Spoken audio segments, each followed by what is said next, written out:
آج میں آپ کو بہت مزے کی کہانی سناؤں گی جس کہانی کا نام ہے کچھوا اور خرگوش کی کہانی۔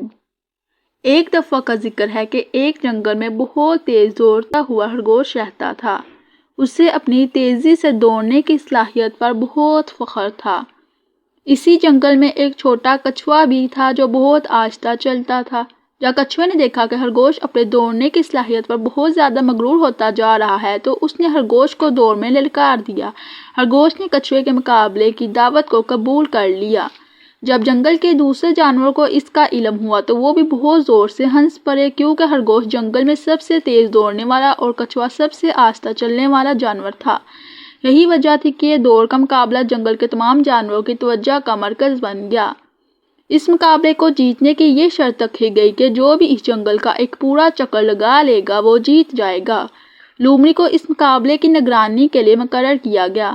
جیسے ہی دوڑ شروع ہوئی تو خرگوش نے اپنے سامنے رکھی ہوئی رکاوٹ پر سے چھلانگ لگا دی اور دوڑنا شروع کر دیا۔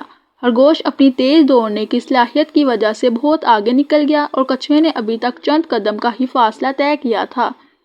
جب خرگوش آدھے راستے پر پہنچا تو اس نے اپنے پیچھے کی طرف دیکھا پر کچھوا اسے دور دور تک نظر نہ آیا۔ خرگوش اتنا سفر طے کرنے کے بعد کافی تھک گیا تھا، اسی لیے خرگوش نے کچھ دیر آرام کرنے کا فیصلہ کیا اور یہ سوچا کہ کچھوے کا اب اس سے آگے نکلنا بہت مشکل ہے، اور یہی سوچتے سوچتے خرگوش کو گہری نیند آ گئی۔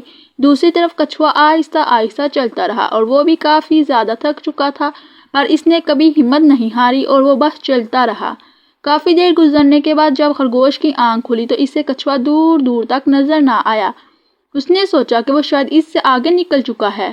یہی سوچ کر خرگوش پھر سے اپنی پوری طاقت سے دوڑا، پر اس وقت تک بہت دیر ہو چکی تھی کیونکہ کچھوا پہلے سے جنگل کا ایک چکر لگا کر اس کے مقابلے کو جیت چکا تھا۔